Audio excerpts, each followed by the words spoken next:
സ്കൂളുകൾ തുറന്നതോടെ മാതാപിതാക്കളുടെ ഉള്ളിൽ വലിയ ആശങ്കയാണ്. ലഹരി മാഫിയുടെയും കുറ്റവാളികളുടെയും താവളമായി ചില ക്യാമ്പസുകൾ മാറുന്ന കാഴ്ച. റാഗിങ്ങും സീനിയർ വിദ്യാർത്ഥികളുടെ മർദ്ദനവും കാരണം ചില കുട്ടികൾക്ക് സ്കൂളിൽ പോകാൻ തന്നെ പേടിയാണ്. കോഴിക്കോട് താമരശ്ശേരിയിലെ 10ാം ക്ലാസ് വിദ്യാർത്ഥി ഷഹബാസിൻ്റെ ഓർമ്മകളാണ് പലർക്കും. ഷഹബാസിനെ സഹപാഠികൾ മർദ്ദിച്ചു കൊലപ്പെടുത്തിയ കേസിൽ പ്രതികൾ അറസ്റ്റിലായെങ്കിലും ആ നാട്ടിൽ ഇപ്പോഴും ക്രിമിനൽ സംഘങ്ങൾ വിലസുന്നു. താമരശ്ശേരിക്ക് സമീപം പുതുപ്പാടിയിൽ 9ാം ക്ലാസ്സുകാരനെ 10ാം ക്ലാസ്സുകാർ സംഘം ചേർന്ന് ക്രൂരമായി മർദ്ദിച്ചതാണ് ഒടുവിലത്തെ സംഭവം. സ്കൂളുകളിലെ ക്രിമിനലുകളെ ആരാണ് നിയന്ത്രിക്കേണ്ടത്? പ്രായത്തിൻ്റെ ആനുകൂല്യത്തിൽ കുട്ടികളെ ഇങ്ങനെ അഴിഞ്ഞാടാൻ അനുവദിക്കാമോ? വിശദമായി പരിശോധിക്കുകയാണ് പോലീസ് പട്രോൾ. സ്വാഗതം.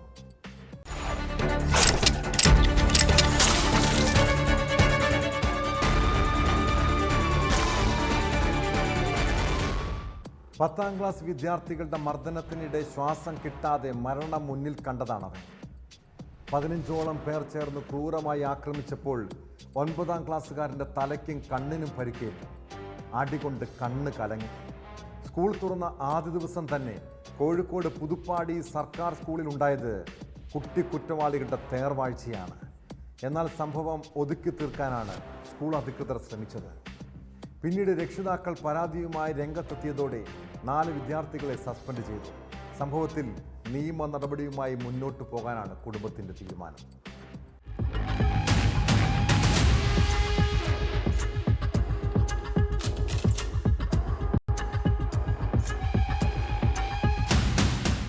പുതുപ്പാടി സർക്കാർ സ്കൂളിൽ 10ാം ക്ലാസ്സിലെ 15 വിദ്യാർത്ഥികൾ ക്ലാസ് മുറികളിൽ വെച്ച് മർദ്ദിച്ചുവെന്നാണ് 9ാം ക്ലാസ്സുകാരന്റെ കുടുംബത്തിന്റെ പരാതി. ചൊവ്വാഴ്ച ഉച്ചയ്ക്ക് 1:30 സംഭവം. സ്കൂൾ അധികൃതർ വിവരം അറിയിച്ചതിനെ തുടർന്നാണ് രക്ഷിതാക്കൾ സ്കൂളിലെത്തിയത്. കുട്ടിക്ക് കാര്യമായി പരിക്കേറ്റിട്ടും സ്കൂൾ അധികൃതർ ആശുപത്രിയിൽ കൊണ്ടുപോയില്ലെന്നും മാതാപിതാക്കൾ ആരോപിച്ചു.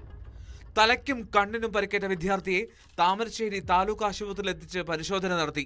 കണ്ണിനേറ്റ പരിക്ക് ഗുരുതരമാണോ എന്ന് വിലയിരുത്താനായി വിദ്യാർത്ഥിയെ സ്വകാര്യ കണ്ണാശുപത്രിയിൽ പരിശോധനയ്ക്കും വിധേയനാക്കിയിരുന്നു. ഹോസ്പിറ്റലിൽ 2:45 സ്കൂളിന് ടീച്ചർ സാറ് വിളിച്ച് അങ്ങനെ ഞാൻ പോയി. 2:45 പോയി ക്ലാസ്സിലെത്തി. അവിടെ എത്തി. അവിടുന്ന് പിന്നെ മോനെ കണ്ടപ്പോൾ തന്നെ മോനെ പറ്റ ക്ഷീണിച്ച് അവശനായി ഇരിക്കുക. അങ്ങനെ പിന്നെ മോനെയും കൊണ്ട് ഞങ്ങൾ വന്നപ്പോൾ തന്നെ പോയി. ഞങ്ങൾക്ക് അങ്ങനെ അധികം നോക്കി നിൽക്കാൻ കഴിഞ്ഞില്ല. ഞങ്ങളെ വേഗം മോനെയും കൊണ്ട് വന്നപ്പോൾ തന്നെ പോയി. ഞങ്ങൾ അവിടുന്ന് കണ്ണിന് ഭയങ്കര ഇതാണ്. ഒന്ന് കണ്ണ് കാണുന്നില്ല. പിന്നെ മോന് തലക്ക് വേദന, തല നിറച്ചും മുഴകളാണ്. പിന്നെ കൊണ്ടുപോയി കാണിച്ച് ഹോസ്പിറ്റലിൽ കാണിച്ച് കയ്യിൻ്റെ ഷോൾഡർ ഇരിഞ്ഞു വയ്ക്കുന്നത്. ഒന്ന് നല്ല പരിക്കാണ്. ഒരു കുട്ടിയോ 2 കുട്ടിയാണെങ്കിൽ തിരക്കേടില്ല. എല്ലാവരും കൂടി കൂട്ടത്തല്ലേ ചവിട്ടി ഒതുക്കിക്കാനിക്ക് തോന്നേ. എന്തായാലും മക്കൾ നമുക്കും ഇവിടെ വീട്ടിലുണ്ട്. നമ്മളെ മക്കൾ ഓരോ മക്കളും നമുക്ക് കണക്കാണ്. നമ്മളെ മക്കളെ ഇതാക്കാനല്ല. ഇവർക്ക് ഒരു നല്ല ഭാവിയാണ് ഇവർ ചിന്തിക്കേണ്ടത്. ഇവരാ ചിന്തിക്കുന്നില്ല.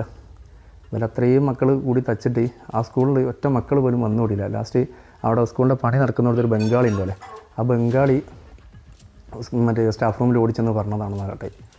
അത്രക്ക് തയ്ക്കും. ഇവനെ നിലത്തെടുത്ത് ചവിട്ടിയിട്ട് ഇവനെ നിലത്തെടുത്ത് വലിക്കുക എന്തൊക്കെയോ ചെയ്തിരിക്കണ പോലെ. എന്തൊക്കെ സംഭവിച്ചിരിക്കും ഓൻ തന്നെ പറയുന്നില്ല. കാരണം വെച്ചാൽ ഓന് പറയുമ്പോൾ ഓൻ തന്നെ ഒരു കാരണം ഇത്രയും ഇതായിട്ട് കിട്ടിക്കുന്നുള്ളേ. എന്നാൽ രക്ഷിതാക്കളുടെ ആരോപണം സ്കൂൾ അധികൃതർ നിഷേധിച്ചു. സംഭവം ഒതുക്കാൻ ശ്രമിച്ചിട്ടില്ലെന്നും നിയമ നടപടിക്കൊപ്പം നിൽക്കുമെന്നുമാണ് രക്ഷിതാക്കളെ അറിയിച്ചതെന്ന് സ്കൂൾ എച്ച്എം അറിയിച്ചു. സംഭവത്തെക്കുറിച്ച് സ്കൂൾ അധികൃതർ താമരശ്ശേരി പോലീസിനും താമരശ്ശേരി പോലീസ് ജുവനൈൽ ജസ്റ്റിസ് ബോർഡിനും വിശദമായ റിപ്പോർട്ട് നൽകി. പരിക്കേറ്റ വിദ്യാർത്ഥിയും മർദ്ദിച്ച സംഘത്തിലെ ഒരു വിദ്യാർത്ഥിയും തമ്മിൽ 4 മാസം മുൻപ് അടിവാരം പള്ളിയിൽ വെച്ച് വാക്കേറ്റമുണ്ടായിരുന്നതായി വിദ്യാർത്ഥിയുടെ സഹോദരൻ പറഞ്ഞു. ഈ സംഭവത്തിന് ശേഷം വിദ്യാർത്ഥിക്ക് ഭീഷണിയുണ്ടായിരുന്നതായും സഹോദരൻ സൂചിപ്പിച്ചു. സംഭവത്തിൽ 4 വിദ്യാർത്ഥികളെ സസ്പെൻഡ് ചെയ്തു. 14 ദിവസത്തേക്കാണ് സസ്പെൻഷൻ.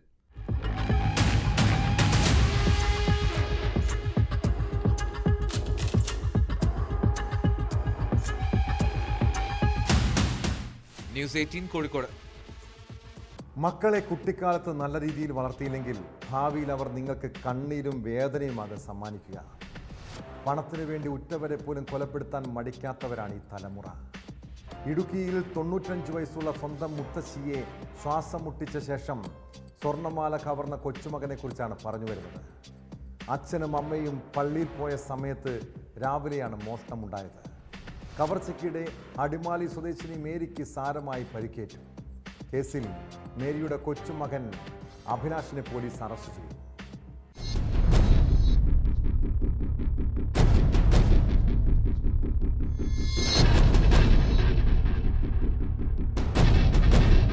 കഴിഞ്ഞ ദിവസമാണ് കേസിനാസ്പദമായ സംഭവം. അടിമാലി മച്ചിപ്ലാവ് പുളിക്കൽ മേരി എന്ന 95-കാരിയാണ് ക്രൂരതയ്ക്കിരയായത്. മകനും ഭാര്യയ്ക്കൊപ്പമാണ് മേരി താമസിച്ചിരുന്നത്. ഇവർ പള്ളിയിൽ പോയ സമയത്താണ് മോഷണം. കട്ടിലിൽ കിടക്കുകയായിരുന്ന മേരിയുടെ മുഖത്ത് കൊച്ചുമകൻ അഭിലാഷ് തലയിണ അമർത്തിപ്പിടിച്ച ശേഷം കഴുത്തിൽ കിടന്ന 2.5 പവനോളം തൂക്കം വരുന്ന സ്വർണമാല ബലമായി കവർന്നെടുക്കുകയായിരുന്നുവെന്ന് പോലീസ് പറഞ്ഞു.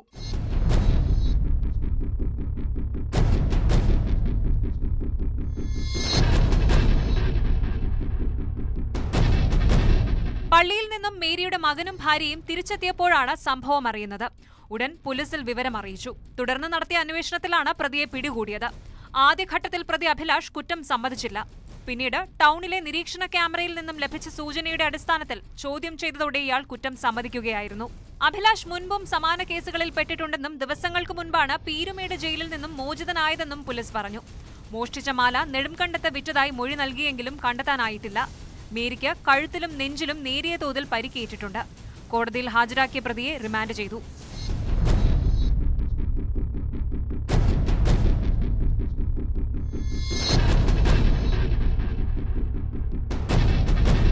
ന്യൂസ് 18 ഇടുക്കി.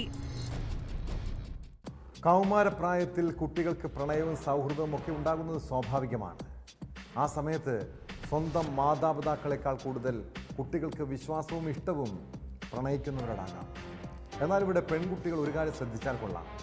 കല്യാണം കഴിക്കാമെന്നും കൂടെ ജീവിക്കുമെന്നും ഒക്കെ പറഞ്ഞ് പെൺപിള്ളേരെ ചൂഷണം ചെയ്യുന്ന ചില ബിരുദന്മാരുണ്ട്. കൊല്ലത്ത് വിവാഹ വാഗ്ദാനം നൽകിയാണ് പ്രായപൂർത്തിയാകാത്ത പെൺകുട്ടിയെ ലൈംഗിക പീഡനത്തിന് ഇരയാക്കിയത്. ഇൻസ്റ്റഗ്രാമിലൂടെ പരിചയപ്പെട്ട പള്ളിമൺ സ്വദേശി ദീപക് പലതവണ കുട്ടിയെ പീഡിപ്പിച്ചെന്നാണ് പരാതി. കേസിൽ യുവാവിനെ പൂയപ്പള്ളി പോലീസ് അറസ്റ്റ് ചെയ്തു.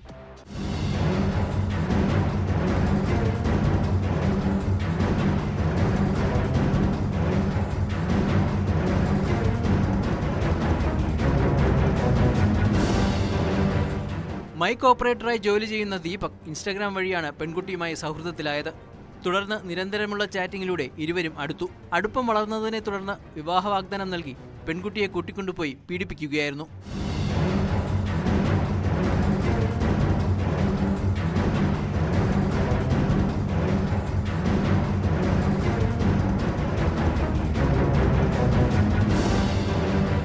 പെൺകുട്ടിയുടെ സ്വഭാവത്തിൽ സംശയം തോന്നിയ വീട്ടുകാർ ചോദ്യം ചെയ്തതിൽ നിന്നാണ് പീഡന വിവരം പുറത്തറിയുന്നത്.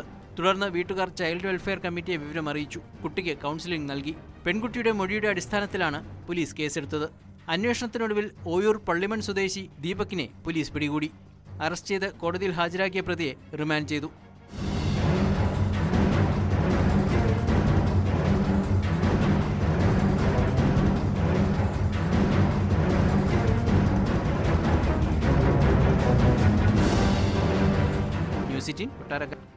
പോക്സോ കേസ് പ്രതിയും വ്ളോഗറുമായ മുകേഷ് എം നായർ പുതിയ തലമുറയ്ക്ക് എന്ത് സന്ദേശമാണ് നൽകുന്നത്?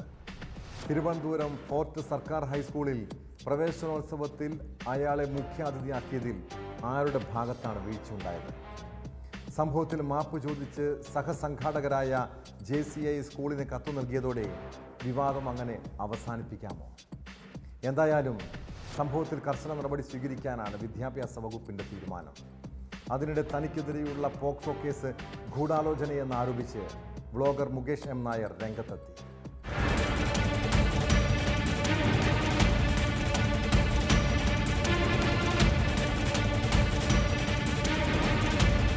ഫോർട്ട് സർക്കാർ ഹൈസ്കൂളിൽ പ്രവേശനോത്സവത്തിൽ പോക്സോ കേസ് പ്രതി മുകേഷ് എം നായരെ പങ്കെടുപ്പിച്ചത് വലിയ വിവാദത്തിന് വഴിതെളിച്ചിരുന്നു. സംഭവത്തിൽ ശക്തമായ നടപടി ഉണ്ടാകുമെന്നാണ് വിദ്യാഭ്യാസ മന്ത്രി V. ശിവൻകുട്ടിയുടെ പ്രതികരണം. പൊതുവിദ്യാഭ്യാസ ഡയറക്ടറോട് റിപ്പോർട്ട് ആവശ്യപ്പെട്ടിട്ടുണ്ട്. ഒരു കാരണവശാലും അംഗീകരിക്കാൻ കഴിയാത്ത സംഭവമാണ് ഇത്. ഇങ്ങനെ ഒരാൾ വരുന്നത് ഹെഡ്മാസ്റ്റർ അറിഞ്ഞില്ലെന്ന് പറയുന്നത് ശരിയല്ലെന്നും മന്ത്രി പറഞ്ഞു. അന്വേഷണം ഇന്നലെയും ഒക്കെ അന്വേഷണം ഗൗരവമായി തന്നെ നടന്നിട്ടുണ്ട്. റിപ്പോർട്ട് ലഭിച്ചിട്ടുണ്ട്. നടപടി സ്വീകരിക്കും. സ്കൂൾ HMന്റെ പ്രഥമാധ്യാപകൻ്റെയൊക്കെ അഭിപ്രായം അവിടെ ഒരു സന്നദ്ധ സംഘടനയാണ് കുട്ടികൾക്ക് പാഠപുസ്തകവും നോട്ട് പുസ്തകവും അതുപോലുള്ള പഠനോപകരണങ്ങൾ കൊടുക്കുന്നത്. അവരാണ് ഈ വിവാദ മായിട്ടുള്ള വ്യക്തിയെ പങ്കെടുപ്പിച്ചത്. എന്തായാലും പോക്സോ കേസ് പ്രതിയെ പ്രവേശനോത്സവത്തിൽ പങ്കെടുപ്പിച്ചത് ശരിയായില്ല. സ്കൂളിന് വീഴ്ച പറ്റിയെന്നാണ് ഉപവിദ്യാഭ്യാസ ജില്ലാ ഡയറക്ടറുടെ റിപ്പോർട്ട്. മുകേഷം നായർ സ്കൂളിലെത്തിയത് ഗുരുതര വീഴ്ചയാണെന്നും ഉത്തരവാദിത്തത്തിൽ നിന്ന് ഹെഡ്മാസ്റ്റർക്ക് ഒഴിയാൻ കഴിയില്ലെന്നും റിപ്പോർട്ടിലുണ്ട്. അതേസമയം മുകേഷം നായരെ പരിപാടിയിൽ പങ്കെടുപ്പിച്ചതിൽ മാപ്പ് ചോദിച്ച് സഹസംഘാടകരായ JCA സ്കൂൾ അധികൃതർക്ക് കത്തു നൽകി. പശ്ചാത്തലം അറിയാതെയാണ് വ്ലോഗറെ പങ്കെടുപ്പിച്ചത്. അത് തെറ്റായിപ്പോയി. സ്കൂളിനും പ്രധാന അധ്യാപകനുമുണ്ടായ വിഷമത്തിൽ മാപ്പ് ചോദിക്കുന്നെന്നും JCA കത്തിൽ പറയുന്നു. സ്കൂളിലെ വിദ്യാർത്ഥികൾക്ക് പഠനോപകരണങ്ങൾ ഉൾപ്പെടെ നൽകുന്ന സന്നദ്ധ സംഘടനയായ JCA മുൻകൂട്ടി അറിയിക്കാതെ മുകേഷിനെ ചടങ്ങിലേക്ക് ക്ഷണിച്ചുകൊണ്ടുവന്നതെന്ന് പ്രഥമാധ്യാപകൻ വിദ്യാഭ്യാസ വകുപ്പ് അധികൃതർക്ക് വിശദീകരണം നൽകി. അതേസമയം തനിക്കെതിരെയുള്ള പോക്സോ കേസ് ഗൂഢാലോചനയാണെന്നാണ് മുകേഷം നായരുടെ പ്രതികരണം. പല ഇൻഫ്ലുവൻസർമാർക്കും തന്നോട് ദേഷ്യമുണ്ട്. ഇതിന്റെ ഭാഗമായാണ് ഗൂഢാലോചനയെന്നാണ് മുകേഷിന്റെ വാദം. വ്യാജ പരാതിയാണ്, വ്യാജ കേസാണ്. ഇതിന്റെ പിന്നിൽ വേറെ ഒരുപാട് മോട്ടീവ്സ് ഉണ്ട്. നമ്മളെ ഇൻവൈറ്റ് ചെയ്യാതെ തലേദിവസം പോസ്റ്റർ അവർ ഇറക്കേണ്ട കാര്യമില്ലല്ലോ, JCA ഒഫീഷ്യലി പോസ്റ്റർ ഇറക്കേണ്ട കാര്യമില്ലല്ലോ. അപ്പോൾ അത് ഒരു പ്രശ്നം പെട്ടപ്പം ഞാനും ആ പ്രിൻസിപ്പളോട് പോയി. കാരണം പ്രിൻസിപ്പൾ ഇതിൻ്റെ അകത്തൊരു ഇരയാണ്. പുള്ളിയും ഇത്തരത്തിലൊരു പ്രശ്നവിവാദമാവുമെന്ന് അറിയുന്നില്ല. ഒരു പക്ഷേ ആരെങ്കിലും ഇത്തരത്തിലൊരു സ്കൂൾ ഫംഗ്ഷന് വിളിച്ചിട്ട് മനഃപൂർവ്വം ഇങ്ങനെ ഒരു വിഷയം ഉണ്ടാക്കി എന്നെ ടാർഗറ്റ് ചെയ്യാൻ അങ്ങനെ പ്ലാൻ ചെയ്തൊരു ആയിക്കൂടാന്നില്ല. കാരണം ഞാനിപ്പോൾ വിശ്വസിക്കുന്നത് അങ്ങനെയാണ്, സീരിയസ് ആയിട്ട്. കാരണം ഞാൻ ഈ കേസ് കഴിഞ്ഞു ബെയിൽ കിട്ടി നാട്ടിൽ വരുന്നു. പഴയതിൽ നിന്നും ഇരട്ടി ഇനോഗ്രേഷൻസും പ്രൊമോഷൻസുമാണ് ഞാൻ ചെയ്തുകൊണ്ടിരിക്കുന്നത്. നേരത്തെ എത്ര ചെയ്തിരുന്നോ അതിൻ്റെ ഡബിൾ അല്ലെങ്കിൽ ട്രിപ്പിൾ ആണ് ഇപ്പോൾ ചെയ്തുകൊണ്ടിരിക്കുന്നത്. SSLC പരീക്ഷയിൽ മികച്ച വിജയം നേടിയ വിദ്യാർത്ഥികൾക്ക് മെമൻറ്റോ സമ്മാനിച്ചത് മുകേഷ് ആയിരുന്നു. പ്രസംഗിക്കുകയും വിദ്യാർത്ഥികൾക്കൊപ്പം നിന്ന് ഫോട്ടോ എടുക്കുകയും ചെയ്ത ശേഷമാണ് മുകേഷ് മടങ്ങിയത്. സംഭവത്തിൽ അടുത്ത ദിവസങ്ങളിൽ തന്നെ നടപടിയുണ്ടായേക്കും.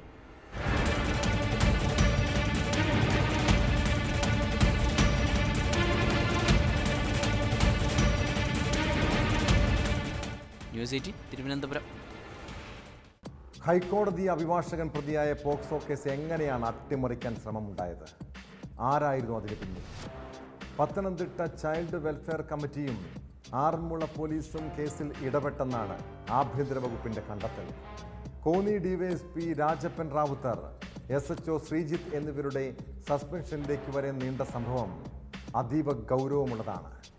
ഒന്നാം പ്രതി അഡ്വക്കേറ്റ് നൌഷാദും രണ്ടാം പ്രതിയും CWC ചെയർമാന്റെ ഓഫീസിലെത്തി കേസ് ഒത്തുതീർപ്പാക്കാനോ സ്വാധീനിക്കാനോ ശ്രമിച്ചെന്നാണ് കണ്ടെത്തൽ. അന്വേഷണത്തിൽ വീഴ്ച വരുത്തിയ പോലീസ് ഉദ്യോഗസ്ഥരുടെ സസ്പെൻഷൻ ഉത്തരവിലാണ് ഈ പരാമർശങ്ങളുള്ളത്. എന്നാൽ ആഭ്യന്തര വകുപ്പിന്റെ കണ്ടെത്തലുകൾ പൂർണ്ണമായും തള്ളുകയാണ് CWC.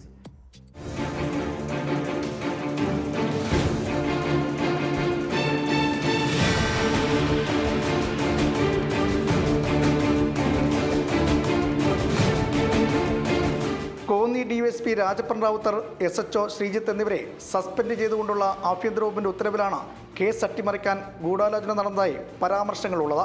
അഭിഭാഷകനായ ഒന്നാം പ്രതി നൌഷാദ് തോട്ടത്തിൽ, രണ്ടാം പ്രതി എന്നിവർ ചേർന്ന് കേസിന്റെ തുടക്കത്തിൽ CWC ഓഫീസിലെത്തി ചെയർമാനെ നേരിട്ട് കണ്ടതായും കേസ് ഒത്തുതീർപ്പിലാക്കാൻ ശ്രമിച്ചതായും ഇതിൽ പറയുന്നു.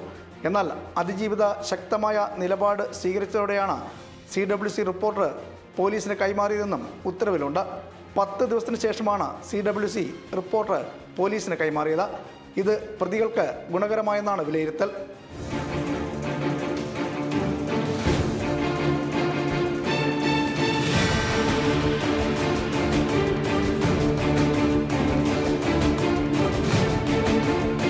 എന്നാൽ ആഭ്യന്തര വകുപ്പിന്റെ ഉത്തരവിൽ സൂചിപ്പിക്കുന്ന കണ്ടെത്തലുകൾ അടിസ്ഥാനരഹിതമാണെന്നാണ് CWCയുടെ നിലപാട്.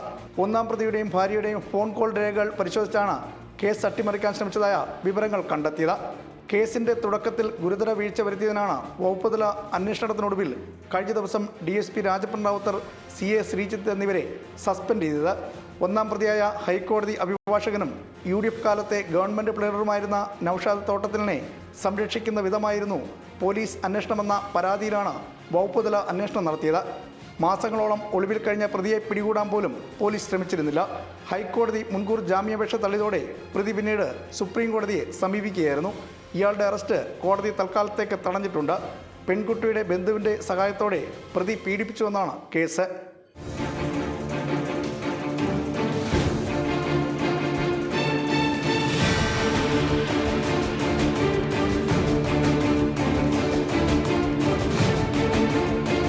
ന്യൂസ് 18 പത്തനംതിട്ട.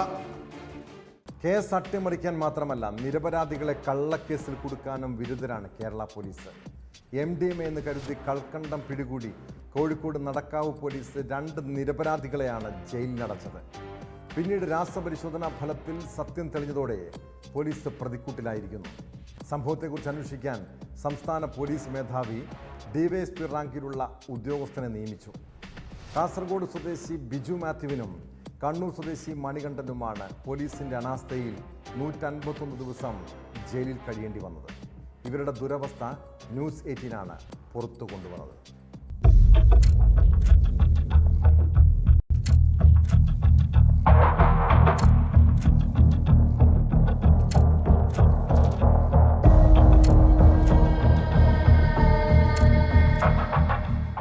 കൽക്കണ്ടപ്പൊടി MDMA ആക്കി വ്യാജലഹരി കേസെടുത്ത കോഴിക്കോട് നടക്കാവ് പോലീസിന്റെ നടപടിയാണ് അന്വേഷണ വിധേയമായിരിക്കുന്നത്. കണ്ണൂർ വാരത്തെ മണികണ്ഠൻ, കാസർഗോഡ് കോളിച്ചാൽ ഞരളേറ്റ് വീട്ടിൽ ബിജു മാത്യു എന്നിവരെ പ്രതികളാക്കിയാണ് നടക്കാവ് പോലീസ് കേസെടുത്തത്. 2024 നവംബർ 26 കേസിനാസ്പദമായ സംഭവം. ജോലി ആവശ്യത്തിനായി കോഴിക്കോടെത്തിയ ഇവർ താമസിച്ചിരുന്ന സ്ഥലത്തു നിന്നും ചായ കുടിക്കാൻ ഇറങ്ങിയപ്പോഴാണ് ഡാൻസ് ആപ്പ് സംഘം തടഞ്ഞുവെച്ചത്. പോലീസിന്റെ പരിശോധനയിൽ മണികണ്ഠന്റെ പോക്കറ്റിൽ സൂക്ഷിച്ചിരുന്ന 58 ഗ്രാം കൽക്കണ്ടം കണ്ടെത്തി. കൽക്കണ്ടപ്പൊടിയാണ് തങ്ങളുടെ കൈവശമുള്ളതെന്ന് ഇവർ അറിയിച്ചിരുന്നുവെങ്കിലും ഇത് മുഖവിലക്കെടുക്കാതെ MDMA കൈവശം വെച്ചെന്ന് കാണിച്ച് നടക്കാവ് പോലീസ് ലഹരി കേസ് രജിസ്റ്റർ ചെയ്ത് യുവാക്കളെ റിമാൻഡ് ചെയ്തു. പോലീസിന്റെ അനാസ്ഥയിൽ 151 ദിവസമാണ് ഇവർക്ക് ജയിലിൽ കിടക്കേണ്ടി വന്നത്. പിടികൂടിയത് കൽക്കണ്ടമാണെന്ന രാസപരിശോധനാ റിപ്പോർട്ട് വന്നതോടെയാണ് ഇവരെ കോടതി ജയിൽ മോചിതരാക്കിയത്. ഇവരുടെ ദുരവസ്ഥ ന്യൂസ് 18 പുറത്തു കൊണ്ടുവന്നത്.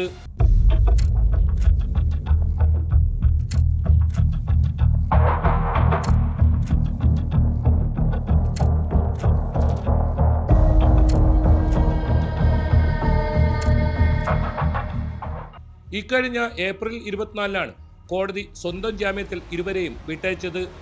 അതേസമയം പ്രതികൾ കുറ്റം സമ്മതിച്ചിരുന്നുവെന്നും പ്രതികൾക്ക് MDMA കൈമാറിയവർ കൽക്കണ്ടം നൽകി അവരെ കബളിപ്പിച്ചതാവാം എന്നുമായിരുന്നു നടക്കാവ് പോലീസിന്റെ വാദം.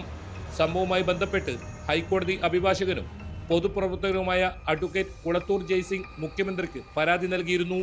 ഈ പരാതിയിന്മേലാണ് ഇപ്പോൾ കേസന്വേഷിക്കാൻ DYSP റാങ്കിൽ കുറയാത്ത ഉദ്യോഗസ്ഥരെ ചുമതലപ്പെടുത്തണമെന്ന ഉത്തരവ് വന്നിരിക്കുന്നത്.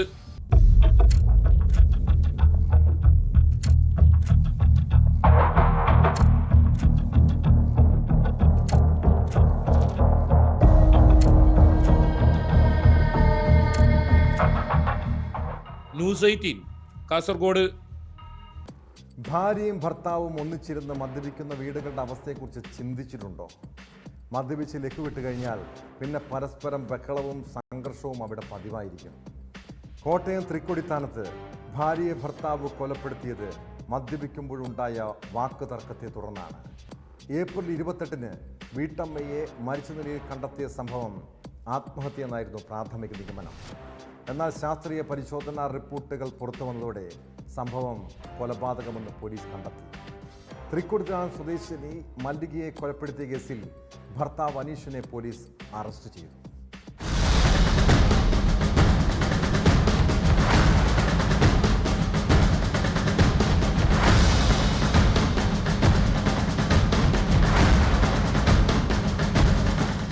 ഭാര്യ ആത്മഹത്യ ചെയ്തതെന്നായിരുന്നു അനീഷ് നാട്ടുകാരെയും പോലീസിനെയും അറിയിച്ചത്. സംശയം തോന്നിയ പോലീസ് വിശദമായ ഇൻക്വസ്റ്റ് നടത്തിയെങ്കിലും കൊലപാതകമാണോ എന്ന് വ്യക്തത വന്നില്ല. പ്രാഥമിക പോസ്റ്റ്മോർട്ടം റിപ്പോർട്ടിലും മരണകാരണം വ്യക്തമായില്ല. തുടർന്ന് ശാസ്ത്രീയ പരിശോധനാ റിപ്പോർട്ടുകൾ വന്നതോടെയാണ് മല്ലികയുടെ മരണം കൊലപാതകമാണെന്ന് പോലീസ് സ്ഥിരീകരിച്ചത്.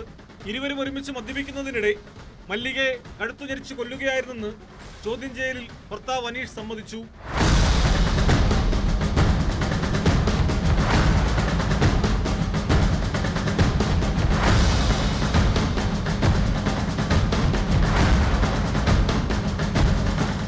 കഴുത്തിൽ മുറിവുണ്ടാക്കി മല്ലിക ആത്മഹത്യ ചെയ്തുവെന്നായിരുന്നു ഏപ്രിൽ 28 അനീഷ് നൽകിയ മൊഴി. പോലീസിനെയും നാട്ടുകാരെയും തെറ്റിദ്ധരിപ്പിക്കാൻ വേണ്ടി താൻ തന്നെ കഴുത്തിൽ മുറിവുണ്ടാക്കിയതാണെന്ന് അനീഷ് ചോദ്യം ചെയ്യലിൽ വ്യക്തമാക്കി.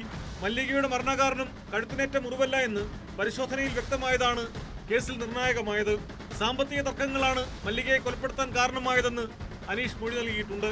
ആത്മഹത്യ എന്ന് പ്രാഥമികമായി വിലയിരുത്തിയ കേസാണ് ഫോറൻസിക് സർജന്റെയും പോലീസിന്റെയും അന്വേഷണ മികവിൽ കൊലപാതകമെന്ന് തെളിഞ്ഞത്.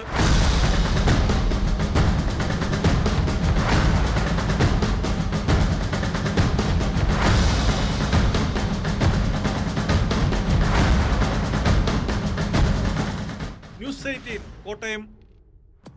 ക്യാൻസർ രോഗം ബാധിച്ച് ജീവിതത്തിൽ എല്ലാ പ്രതീക്ഷയും നഷ്ടപ്പെട്ട ഒട്ടേറെ രോഗികൾ അവസാന ആശ്രയമായി കാണുന്ന മനുഷ്യനാണ് ഡോക്ടർ BP ഗംഗാധരൻ. ഇങ്ങനെയുള്ള ഡോക്ടർമാരെ പോലും ചില തട്ടിപ്പ് സംഘങ്ങൾ വെറുതെ വിടില്ല. ക്യാൻസർ രോഗവിദഗ്ധനായ ഡോക്ടർ ഗംഗാധരനെയും കുടുംബത്തെയും അപായപ്പെടുത്തുമെന്ന് ഭീഷണി സന്ദേശം.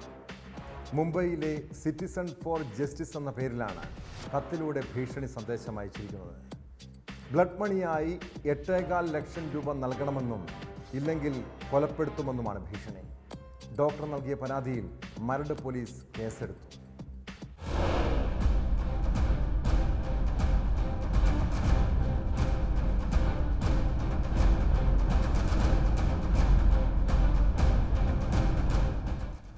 ഡോക്ടർ VP ഗംഗാധരന്റെ ചികിത്സാ പിഴവിനെ തുടർന്ന് പെൺകുട്ടി മരിക്കാൻ ഇടയായെന്നും തുടർന്ന് അവളുടെ അമ്മ ആത്മഹത്യ ചെയ്തെന്നുമാണ് കത്തിലെ ആരോപണം. നീതി തേടി പെൺകുട്ടിയുടെ പിതാവ് തങ്ങളെ സമീപിച്ചത് പ്രകാരമാണ് ഇടപെടലെന്നാണ് കത്തിൽ സംഘം അവകാശപ്പെടുന്നത്. പണം നൽകാതിരുന്നാൽ ഡോക്ടറെയും കുടുംബത്തിൻ്റെയും ജീവൻ അപകടത്തിലാക്കുമെന്നും കത്തിൽ വ്യക്തമാക്കുന്നു. കത്തിൽ രേഖപ്പെടുത്തിയിരിക്കുന്ന ലിങ്ക് അല്ലെങ്കിൽ QR കോഡ് വഴി ബിറ്റ്കോയിനായി പണം നൽകണമെന്നാണ് ഭീഷണിയിൽ പറയുന്നത്. തപാൽ വഴി മെയ് 17 ലഭിച്ച കത്തിന്റെ പശ്ചാത്തലത്തിൽ ഡോക്ടർ ഗംഗാധരൻ മരട് പോലീസിൽ പരാതി നൽകി. എന്നാൽ കത്തിൽ പറയുന്ന തരത്തിൽ ഒരു സംഭവം ഉണ്ടായിട്ടില്ലെന്ന് ഡോക്ടർ VP ഗംഗാധരൻ പറയുന്നു. ചികിത്സിച്ച രോഗിയുടെ വിവരങ്ങളും കത്തിൽ നൽകിയിട്ടില്ല. പരാതിയിൽ ഭീഷണിപ്പെടുത്തൽ, വധഭീഷണി, പണം തട്ടിയെടുക്കൽ ശ്രമം തുടങ്ങിയ വകുപ്പുകൾ പ്രകാരമാണ് കേസ് രജിസ്റ്റർ ചെയ്തിരിക്കുന്നത്. QR കോഡിന്റെ വിശദാംശങ്ങൾ സംബന്ധിച്ച് സൈബർ സെല്ലും അന്വേഷിക്കുന്നുണ്ട്. പണം തട്ടിയെടുക്കാനുള്ള ഒരു സംഘത്തിന്റെ നീക്കമായിട്ടാണ് പ്രാഥമികമായി പോലീസ് ഇതിനെ വിലയിരുത്തുന്നത്.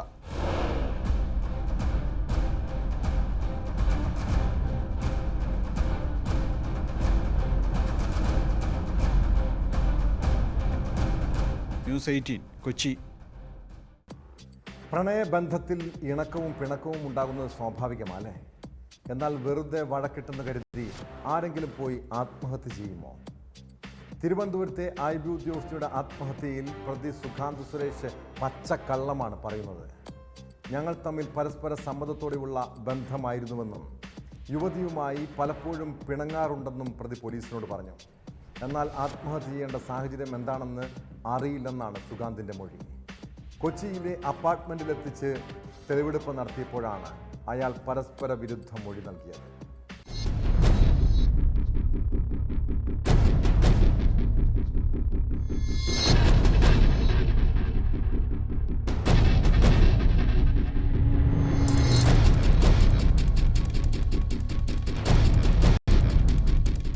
സുഖാന്ത് സുരേഷിനെ 3 ദിവസത്തേക്കാണ് പോലീസ് കസ്റ്റഡിയിൽ വിട്ടത്. IB ഉദ്യോഗസ്ഥയുടെ തിരുവനന്തപുരത്തെ ഫ്ളാറ്റിലെ തെളിവെടുപ്പിന് ശേഷമാണ് കൊച്ചിയിലെത്തിച്ചത്. നെടുമ്പാശ്ശേരി വിമാനത്താവളത്തിൽ ഇരുവരും ജോലി ചെയ്തിരുന്നു. ഈ സമയം സുഖാന്ത് താമസിച്ചിരുന്ന അപ്പാർട്ട്മെന്റിൽ യുവതിയും എത്തിയിരുന്നു. ഇവിടെ എത്തിച്ചാണ് പോലീസ് തെളിവെടുത്തത്. ഇരുവരും തമ്മിൽ പരസ്പര സമ്മതത്തോടെയുള്ള ബന്ധമായിരുന്നുവെന്ന് ചോദ്യം ചെയ്യലിൽ സുഖാന്ത് മൊഴി നൽകി. പലപ്പോഴും യുവതിയുമായി പിണങ്ങിയിട്ടുണ്ട്. പിന്നീട് വീണ്ടും സൗഹൃദത്തിലാകുമായിരുന്നു. യുവതി ആത്മഹത്യ ചെയ്ത ദിവസവും വഴക്കിട്ടിരുന്നു. എന്നാൽ ആത്മഹത്യ ചെയ്യേണ്ട സാഹചര്യം എന്താണെന്ന് അറിയില്ലെന്നുമാണ് സുഖാന്ത് പോലീസിനോട് പറഞ്ഞത്.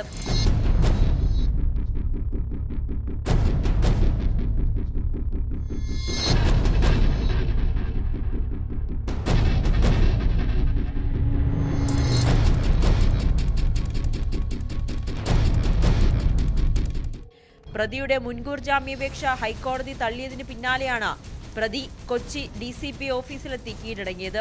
IB ഉദ്യോഗസ്ഥയുടെ മരണത്തിന് ശേഷം 2 മാസത്തോളം ഒളിവിൽ കഴിഞ്ഞതിനും ശേഷമാണ് സുഖാന്തിന്റെ നാടകീയ കീഴടങ്ങൽ.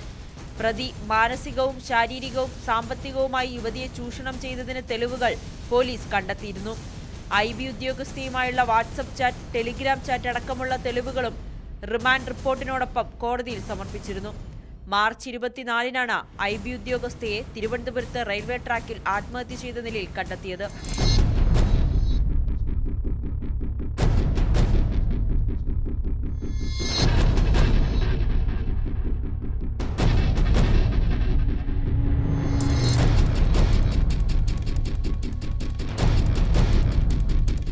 ന്യൂസ് 18 കൊച്ചി.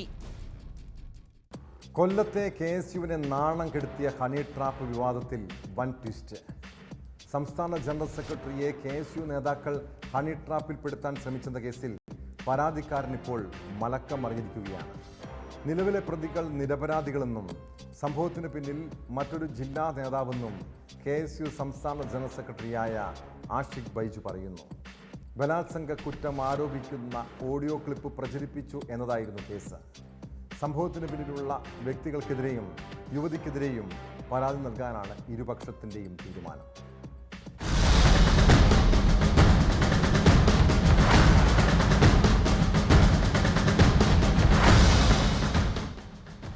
KSU ജനറൽ സെക്രട്ടറിയായ ആഷിഖ് ബൈജു തന്നെ ബലാത്സംഗം ചെയ്തെന്ന് ഒരു യുവതി പറയുന്ന ശബ്ദ സന്ദേശമാണ് സംഭവങ്ങളുടെ തുടക്കം. KSU സംസ്ഥാന വൈസ് പ്രസിഡന്റുമാരായ യദുകൃഷ്ണൻ, അരുൺ രാജേന്ദ്രൻ, കൊല്ലം ജില്ലാ പ്രസിഡന്റ് അൻവർ സുൽഫിക്കർ എന്നിവർ ഈ സന്ദേശം അയച്ച് ഭീഷണിപ്പെടുത്തി പണം തട്ടാൻ ശ്രമിച്ചെന്നായിരുന്നു പരാതിക്കാരനായ ആഷിഖ് കോടതിയിൽ പറഞ്ഞത്. 3 നേതാക്കൾക്കുമെതിരെ കൊല്ലം ഇരവിപുരം പോലീസ് കേസിന് രജിസ്റ്റർ ചെയ്തിരുന്നു. സംഭവം നാണക്കേടായതോടെ ഒത്തുതീർപ്പിനായി മുതിർന്ന കോൺഗ്രസ് നേതാക്കൾ ഇടപെട്ടതായാണ് വിവരം. പിന്നാലെ പരാതിക്കാരനും നിലവിൽ പ്രതിപട്ടികയിലുള്ളവരും ചേർന്ന് വാർത്താ സമ്മേളനവും നടത്തി. തമ്മിൽ തെറ്റിദ്ധാരണ ഉണ്ടായെന്നും മറ്റൊരു KSU ഭാരവാഹിയാണ് ഇതിന് പിന്നിലെന്നും പറഞ്ഞ് നേതാക്കൾ മലക്കം പറഞ്ഞു.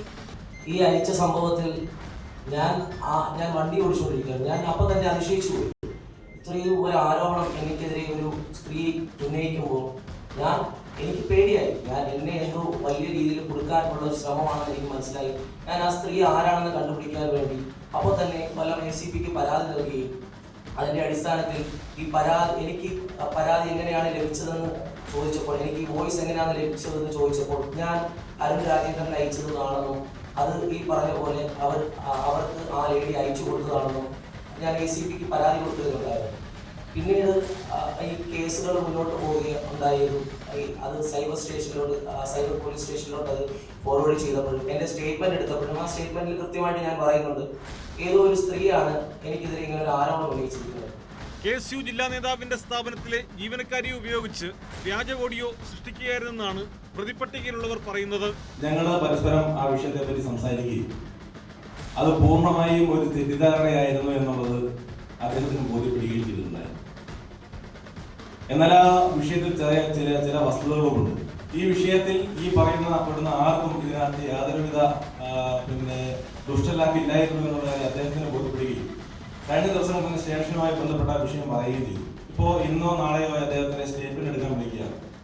അദ്ദേഹം ആ കാര്യം വളരെ വ്യക്തമായി പറയുകയും ഇതിന് തയ്യാറായി മുമ്പോട്ട് വന്ന പെൺകുട്ടിയുടെയും ഇത് തയ്യാറാക്കപ്പെട്ട ആളുടെയും പേരിൽ ഇന്ന് തന്നെ പോലീസിൽ പരാതി നൽകുകയും ഞങ്ങൾക്കെതിരെയുള്ള FIR സ്ക്വാഷ് ചെയ്യുന്നതിന് വേണ്ടി ഹൈക്കോടതിയിൽ ഇന്ന് സ്റ്റേഷനിൽ അത് മൊഴി ചെയ്ത് അവർക്ക് CMP റെഫർ ചെയ്തത് അത് പോലീസ് തയ്യാറായില്ല എന്നുണ്ടെങ്കിൽ ഹൈക്കോടതിയിൽ ഈ കേസ് സ്ക്വാഷ് ചെയ്യുന്നതുമായി ബന്ധപ്പെട്ടുള്ള നടപടിക്രമങ്ങളുമായി മുമ്പോട്ട് പോവുകയാണ്. സംഭവത്തിന് പിന്നിലുള്ള വ്യക്തിക്കെതിരെയും യുവതിക്കെതിരെയും പരാതി നൽകാനാണ് കൂട്ടായ തീരുമാനം. ഗൂഢാലോചനയുടെ തെളിവുകൾ കൈവശമുണ്ടെന്നും ഇരവിപുരം പോലീസിന് കൈമാറുമെന്നും KSU നേതാക്കൾ അറിയിച്ചു.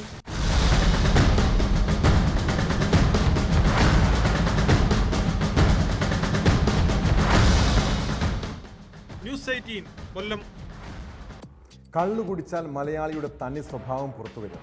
പിന്നെ നിസ്സാര പ്രശ്നങ്ങളുടെ പേരിൽ പോലും തെരുവിൽ തല്ലും. മദ്യം തലയ്ക്ക് പിടിച്ചാൽ പോലീസിനെ പോലും കൈകാര്യം ചെയ്യും. തിരുവനന്തപുരം വർക്കലയിലെ ബാർ ഹോട്ടലിൽ സംഘം ചേർന്നെത്തിയ യുവാക്കൾ മദ്യപിച്ച ശേഷം കാട്ടിക്കൂട്ടിയ പരാക്രമത്തെക്കുറിച്ചാണ് പറഞ്ഞു വരുന്നത്. ഭക്ഷണം നൽകാൻ വൈകിയെന്നാരോപിച്ച് യുവാക്കൾ ബാറിൽ ആക്രമണം നടത്തിയതായി പരാതി. സംഘർഷം തടയാനെത്തിയ പോലീസ് ഉദ്യോഗസ്ഥനെയും സംഘം ആക്രമിച്ചു.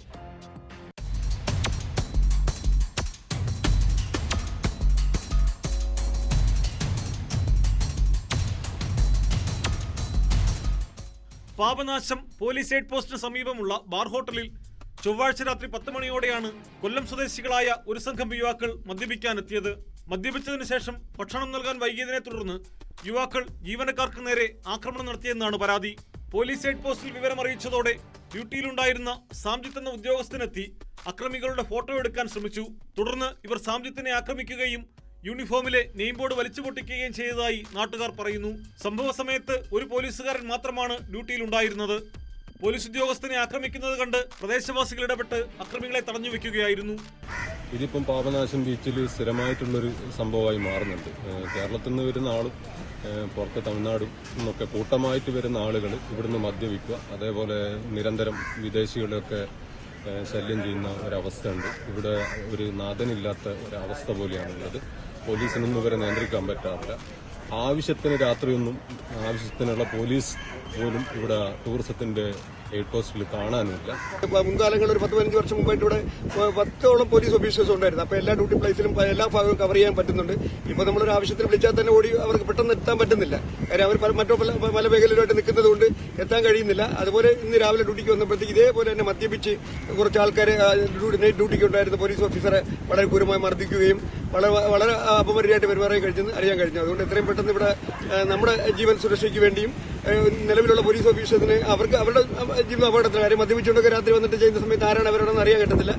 അക്രമികളെ വർക്കല പോലീസ് കസ്റ്റഡിയിലെടുത്തു. ചവറ തെക്കുംഭാഗം സ്വദേശികളായ ജെറിൻ ജോൺസൺ, നിബിൻ, ആൽഫിൻ ജോൺ, കൈലാസ് നാഥ്, ജോഷുവ, അൽസൽ യേശുദാസ് എന്നിവരാണ് കസ്റ്റഡിയിലുള്ളത്. ആക്രമണത്തിൽ നാശനഷ്ടങ്ങൾ ഉണ്ടായതിനെ തുടർന്ന് ബാർ ഹോട്ടൽ മാനേജ്മെന്റ് പോലീസിൽ പരാതി നൽകിയിട്ടുണ്ട്. ബാറിൽ അക്രമം നടത്തിയതിന് വർക്കല പോലീസ് കേസ് രജിസ്റ്റർ ചെയ്തെങ്കിലും പോലീസുകാരനെ ആക്രമിക്കാൻ ശ്രമിച്ചതിനെതിരെ ഇതുവരെ കേസെടുത്തിട്ടില്ല.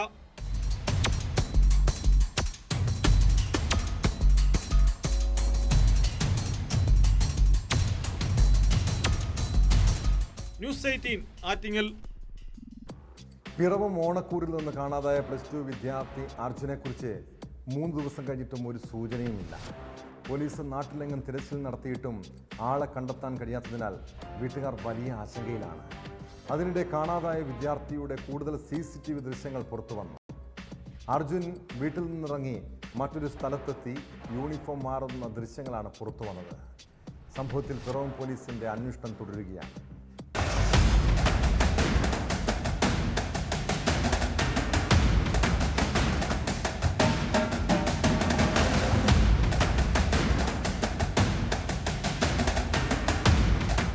പിറവം ഓണക്കൂറിൽ നിന്നും +2 വിദ്യാർത്ഥി അർജുനെ കാണാതായ സംഭവത്തിൽ അന്വേഷണം തുടരുകയാണ്. കുട്ടിയെ കണ്ടെന്നറിയിച്ചുകൊണ്ട് പല ഫോൺ കോളുകളും എത്തുന്നുണ്ടെങ്കിലും പിന്നീട് വ്യാജമാണെന്ന് കണ്ടെത്തി.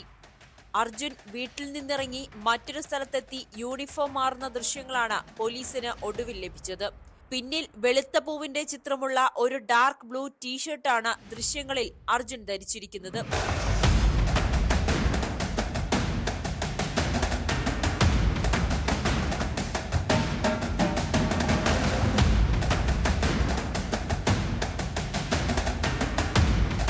തിങ്കളാഴ്ച രാവിലെയാണ് സ്കൂളിലേക്കെന്ന് പറഞ്ഞ് അർജുൻ വീട്ടിൽ നിന്നും ഇറങ്ങിയത്. രാത്രിയായിട്ടും വീട്ടിൽ തിരികെ എത്താഞ്ഞതോടെ വീട്ടുകാർ പോലീസിൽ പരാതി നൽകി.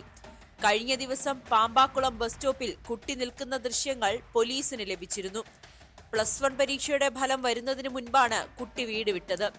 മാർക്ക് കുറയുമെന്ന സംശയത്തിലാകാം കുട്ടി വീട്ടിൽ നിന്നും പോയതെന്നാണ് പോലീസ് പറയുന്നത്. 10ാം ക്ലാസ്സിൽ ഉന്നത വിജയം നേടിയ വിദ്യാർത്ഥിയായിരുന്നു അർജുൻ. കുട്ടിക്കുമേൽ മറ്റ് സമ്മർദ്ദങ്ങളൊന്നും ഉണ്ടായിരുന്നില്ലെന്നാണ് മാതാപിതാക്കൾ പറയുന്നത്.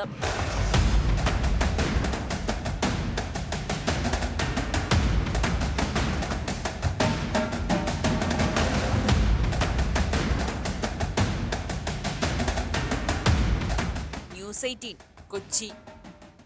പൊതുനിരത്തിൽ ഏറ്റവും കൂടുതൽ ഗതാഗത നിയമലംഘനങ്ങൾ നടത്തുന്നത് സ്വകാര്യ ബസ് ഡ്രൈവർമാരാണ്. ബസ്സുകൾ തമ്മിലുള്ള മത്സരയോട്ടവും മൊബൈൽ ഫോൺ ഉപയോഗവുമൊക്കെ നിരവധി യാത്രക്കാരുടെ ജീവനാണ് ഭീഷണിയാകുന്നത്. കൊച്ചിയിൽ അപകടം ക്ഷണിച്ചു വരുത്തുന്ന രീതിയിൽ മൊബൈലിൽ റീൽസ് കണ്ട് വാഹനം ഓടിച്ച ബസ് ഡ്രൈവറുടെ ദൃശ്യങ്ങൾ പുറത്തു വന്നിട്ടുണ്ട്. ഫോർട്ട് കൊച്ചി ആലുവ റൂട്ടിലോടുന്ന ബസ്സിലെ ഡ്രൈവറുടെ അഭ്യാസം ഒരു യാത്രക്കാരിയാണ് മൊബൈലിൽ പകർത്തിയത്. ന്യൂസ് 18 വാർത്ത പുറത്തുവിട്ടതോടെ ഡ്രൈവർക്കെതിരെ കർശന നടപടി സ്വീകരിക്കുമെന്ന് മോട്ടോർ വാഹന വകുപ്പ് വ്യക്തമാക്കി.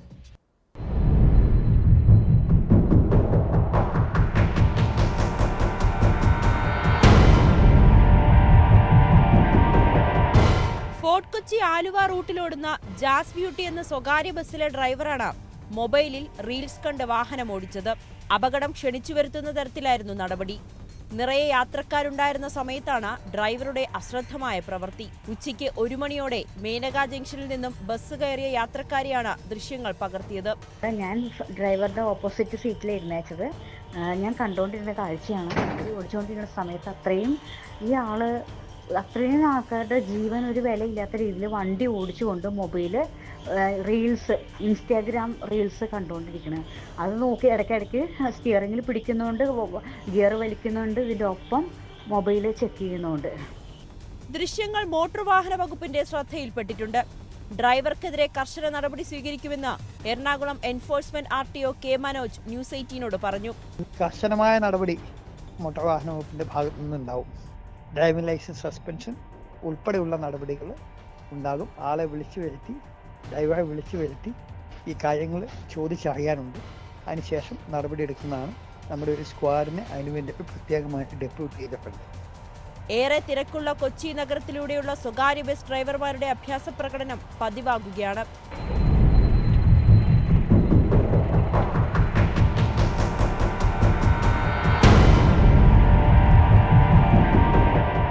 ന്യൂസ് 18 കൊച്ചി.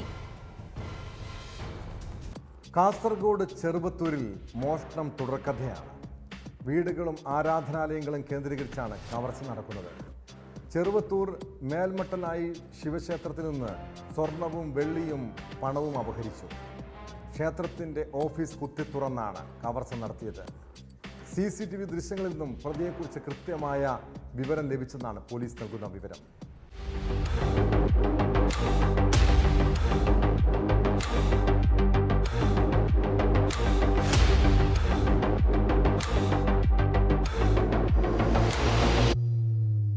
ക്ഷേത്രത്തിലെ ഓഫീസ് മുറിയിൽ സൂക്ഷിച്ചിരുന്ന 3 പവൻ സ്വർണവും 100 ഗ്രാം വെള്ളിയും 50,000-ഓളം രൂപയുമാണ് കവർച്ച ചെയ്യപ്പെട്ടത്. ആചാര ആവശ്യങ്ങൾക്കായി സ്വർണത്തിലും വെള്ളിയിലും പണി കഴിപ്പിച്ച് സൂക്ഷിച്ചിരുന്ന ആമ, മത്സ്യം, നാഗം, ചന്ദ്രകലാ രൂപങ്ങളാണ് മോഷ്ടിക്കപ്പെട്ടത്. ഇവയ്ക്ക് 2.25 ലക്ഷത്തോളം രൂപ വില വരും. ഇതോടൊപ്പം ഓഫീസിലുണ്ടായിരുന്ന നോട്ടും നാണയങ്ങളും ഉൾപ്പെടെ 50,000-ഓളം രൂപയും നഷ്ടപ്പെട്ടിട്ടുണ്ട്. ക്ഷേത്രത്തിന് മുൻവശത്തെ ഭണ്ഡാരം കുത്തി തുറന്നും പണം കവർന്നു.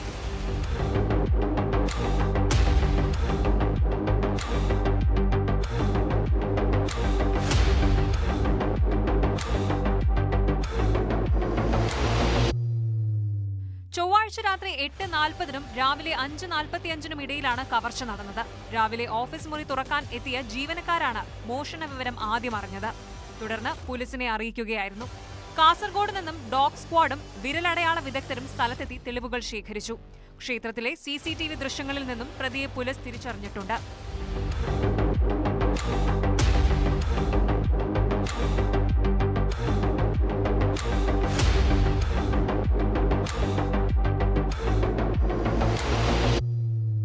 ന്യൂസ് 18 ചെറുവത്തൂർ. പണമുണ്ടാക്കാൻ എന്തു വൃത്തികേടും കാട്ടുന്ന ചില യൂട്യൂബർമാരുണ്ട്. സ്വന്തം മാതൃരാജ്യത്തെ ഒറ്റുകൊടുക്കാൻ പോലും മടിയില്ലാത്തവർ. പാകിസ്ഥാന് വേണ്ടി ചാരപ്രവർത്തനം നടത്തിയ യൂട്യൂബർമാരുടെ പട്ടിക 1-2 പേരിൽ മാത്രം ഒതുങ്ങുന്നതല്ല. ഹരിയാനക്കാരി ജ്യോതി മൽഹോത്രയ്ക്ക് പിന്നാലെ ഒരു യൂട്യൂബർ കൂടി അറസ്റ്റിലായിരിക്കുന്നു. ജാൻ മഹാൽ എന്ന യൂട്യൂബ് ചാനൽ ഉടമ പഞ്ചാബ് സ്വദേശി ജസ്ബീർ സിംഗ് ആണ് പിടിയിലായത്. ഇയാൾക്ക് പാകിസ്ഥാനിലെ ഉന്നതരുമായി ബന്ധമുണ്ടെന്ന രേഖകൾ ലഭ്യമായെന്നാണ് പോലീസ് നൽകുന്ന വിവരം.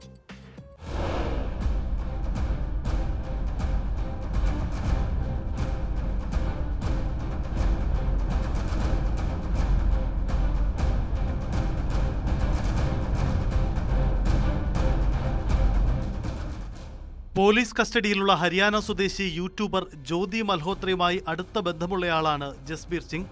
ജാൻ മഹാൽ എന്ന യൂട്യൂബ് ചാനലിന്റെ ഉടമയായ ഇയാൾക്ക് പാകിസ്ഥാനിലെ ഉന്നതരുമായി അടുത്ത ബന്ധമുണ്ടെന്നതിന്റെ തെളിവുകൾ ലഭിച്ചു. മുൻ പാകിസ്ഥാൻ ഹൈക്കമ്മീഷണറുമായി ജസ്ബീറിന് അടുത്ത ബന്ധമുണ്ട്. പലവട്ടം ഇയാൾ പാകിസ്ഥാനിൽ പോയി വന്നു.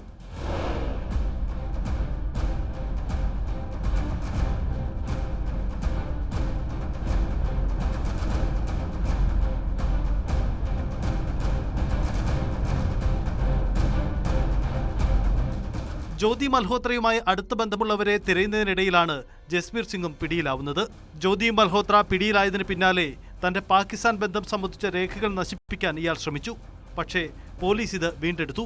ഇയാളുടെ സാമ്പത്തിക ഇടപാടുകൾ പോലീസ് അന്വേഷിക്കുന്നു. പഞ്ചാബ് സ്വദേശിയായ ജസ്ബീറിനെ മൊഹാലി പോലീസാണ് കസ്റ്റഡിയിലെടുത്തത്. പാകിസ്ഥാൻ ഹൈക്കമ്മീഷണറായിരുന്ന ഡാനിഷിന്റെ ക്ഷണപ്രകാരം ഇയാൾ പാകിസ്ഥാൻ ദേശീയ ദിന ആഘോഷങ്ങൾ പങ്കെടുത്തിരുന്നുവെന്നും പോലീസ് പറയുന്നു. 2020-നും 2024-നുമിടയിൽ 3 വട്ടം ഇയാൾ പാകിസ്ഥാനിൽ പോയി വന്നു. ഇയാളുടെ ഫോണിൽ നിന്നും പാകിസ്ഥാൻ സൈനിക ഉദ്യോഗസ്ഥരുടെ അടക്കമുള്ള നമ്പറുകൾ ലഭ്യമായെന്നും പോലീസ് പറയുന്നു.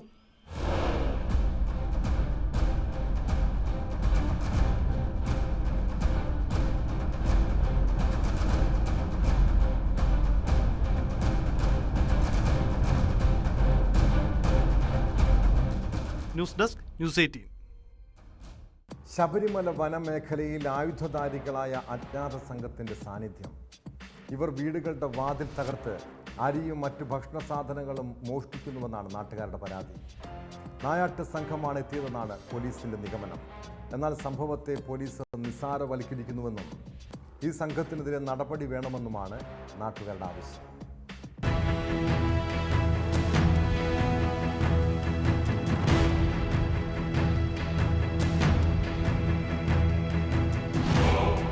പെരിയാർ ടൈഗർ റിസർവിന്റെ ഭാഗമായ ശബരിമല വനമേഖലയിലെ തന്ത്രപ്രധാനമായ പ്രദേശങ്ങളിലാണ് ആയുധധാരികളായ സംഘത്തെ കണ്ടെത്തിയതായി പറയുന്നത്.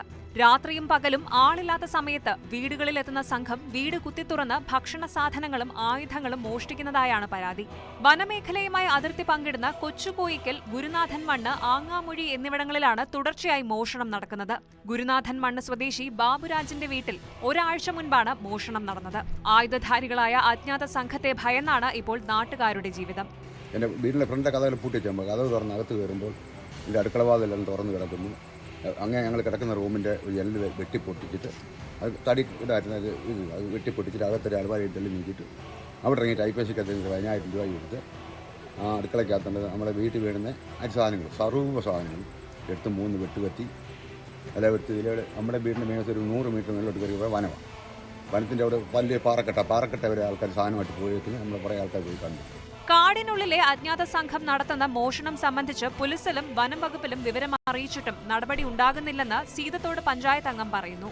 വനത്തിനുള്ളിൽ ആദിവാസികൾക്ക് ഒപ്പം ആരോ ഒരു സംഘം ഉണ്ടെന്നുള്ളത് തന്നെ ഞങ്ങൾ വിശ്വസിക്കുന്നു.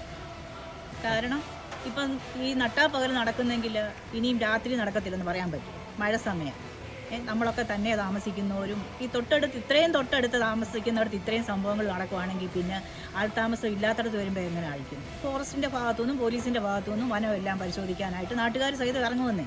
എല്ലാവരും കൂടി ഈ വനം ഒന്ന് പരിശോധിക്കണം എന്ന് മാത്രമാണ് എനിക്ക് പറയുന്നത്. തമിഴ്നാട്ടിൽ നിന്ന് അച്ചൻകോവിൽ വഴി വനമേഖലയിലേക്ക് എത്തിയ വന്യമൃഗ വേട്ടക്കാരാണ് ഇതെന്നാണ് പോലീസും വനം വകുപ്പും സംശയിക്കുന്നത്.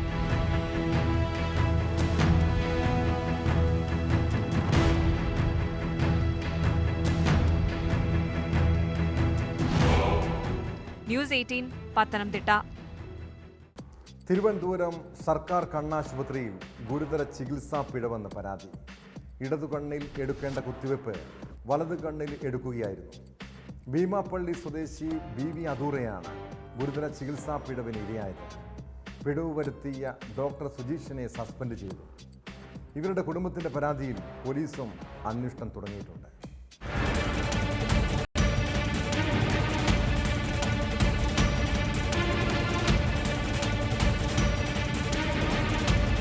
തിരുവനന്തപുരം ഗവൺമെന്റ് മെഡിക്കൽ കോളേജിന്റെ ഭാഗമായ റീജിയണൽ ഇൻസ്റ്റിറ്റ്യൂട്ട് ഓഫ് ഓഫ്താൽമോളജിയിലാണ് ചികിത്സാ പിഴവ്. BV അസൂറ ഒരാഴ്ച മുൻപാണ് കണ്ണാശുപത്രിയിൽ ചികിത്സ തുടങ്ങിയത്.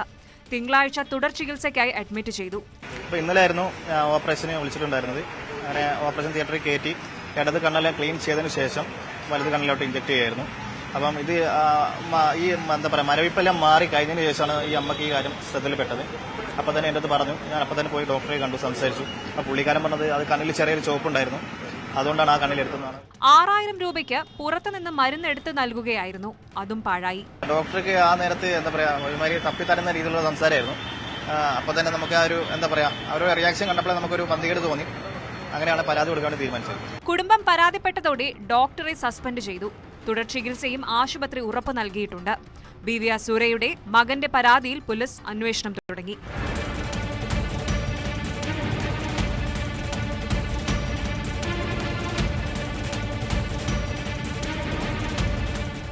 ന്യൂസ് 18 തിരുവനന്തപുരം. കുറ്റകൃത്യങ്ങളുടെ മറ്റു ചില വാർത്തകൾ ചുരുക്കത്തിൽ. നെയ്യാറ്റിങ്ങര നെല്ലിമൂട് സ്ത്രീകൾ മാത്രമുള്ള കടയിൽ കയറി മാല കവർന്ന ശേഷം കടന്നുകളഞ്ഞ പ്രതികളുടെ CCTV ദൃശ്യങ്ങൾ പുറത്ത്. ചുവന്ന ബൈക്കിൽ ഹെൽമറ്റും മാസ്കും ധരിച്ചെത്തി മോഷണം നടത്തിയ പ്രതികൾക്കായി അന്വേഷണം ഊർജിതമാക്കി പോലീസ്. തിരുവനന്തപുരം ആറ്റിങ്ങലിൽ ആന്ധ്രയിൽ നിന്നും കഞ്ചാവുമായെത്തിയ 2 പേർ എക്സൈസിന്റെ പിടിയിൽ. നാവായിക്കുളം സ്വദേശി അശോകൻ, പാലക്കാട് സ്വദേശി അനിൽകുമാർ എന്നിവരെയാണ് 2 കിലോ കഞ്ചാവുമായി പിടികൂടിയത്. കരുനാഗപ്പള്ളിയിൽ 10 കിലോ കഞ്ചാവുമായി യുവാവ് പിടിയിൽ. ശൂരനാട് സ്വദേശി ദീപുവാണ് ഡാൻസ് ഓഫ് സംഘത്തിന്റെ പിടിയിലായത്. ഹൈക്കോടതി ജഡ്ജിയുടെ ഔദ്യോഗിക വാഹനത്തിന്റെ ദൃശ്യങ്ങൾ ദുരുപയോഗം ചെയ്തതിൽ അഭിഭാഷകനെതിരെ നടപടി. ചാവക്കാട് സ്വദേശി മുഹമ്മദ് ഫായിസിനാണ് ബാർ കൗൺസിൽ കാരണം കാണിക്കൽ നോട്ടീസ് നൽകിയത്. വിവാഹ വാഗ്ദാനം നൽകി നിരവധി സ്ത്രീകളെ ലൈംഗികമായി ചൂഷണം ചെയ്ത പ്രതി കാസർഗോഡ് പിടിയിലായി.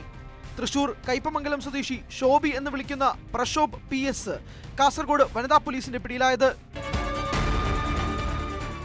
4ാം ക്ലാസ്സിൽ പഠിക്കുമ്പോൾ തല്ലിയതിന് 62ാം വയസ്സിൽ തിരിച്ചടി.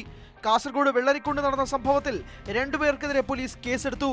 മാലോം വെട്ടിക്കൊമ്പിൽ BJ ബാബുവിന്റെ 2 പല്ലുകൾ അടിച്ചുകൊഴിച്ച സഹപാഠി മാലോത്തെ ബാലകൃഷ്ണനും സുഹൃത്ത് മാത്യു വലിയപ്ലാക്കലിനും എതിരെയാണ് കേസ്. കുട്ടിക്കാലം മുതലേ മക്കളുടെ ഏതാഗ്രഹവും സാധിച്ചു കൊടുക്കുന്ന മാതാപിതാക്കളുണ്ട്. കയ്യിൽ പണമില്ലെങ്കിലും കടം വാങ്ങിപ്പോലും കുഞ്ഞുങ്ങളുടെ ഇഷ്ടം നിറവേറ്റും.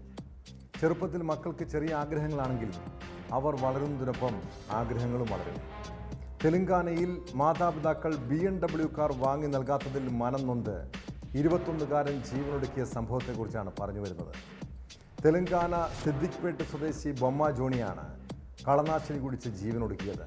ഈ ചെറുപ്പക്കാരൻ്റെ മാതാപിതാക്കൾ അതിസമ്പന്നരൊന്നുമല്ല. സിദ്ദിഖ്പേട്ടിലെ സാധാരണ കർഷകരാണ്. 10ാം ക്ലാസ്സിൽ പഠിത്തം നിർത്തിയ ബൊമ്മയ്ക്ക് പുതിയ വീടും BMW കാറും വേണമെന്നായിരുന്നു ആഗ്രഹം. കാർ വാങ്ങി നൽകിയില്ലെങ്കിൽ ജീവനൊടുക്കുമെന്ന് യുവാവ് ഭീഷണി മുഴക്കി.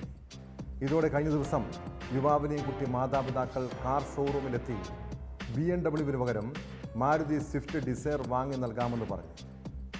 ഇത് അംഗീകരിക്കാതിരുന്ന യുവാവ് ആത്മഹത്യ ചെയ്യുകയായിരുന്നു. ആരാണ് ചെക്കനെ വഷളാക്കിയതെന്ന് സ്വയം ഒന്ന് ചിന്തിക്കുക. ഇതോടെ പോലീസ് പട്രോൾ പൂർണ്ണമാകുന്നു. നമസ്കാരം.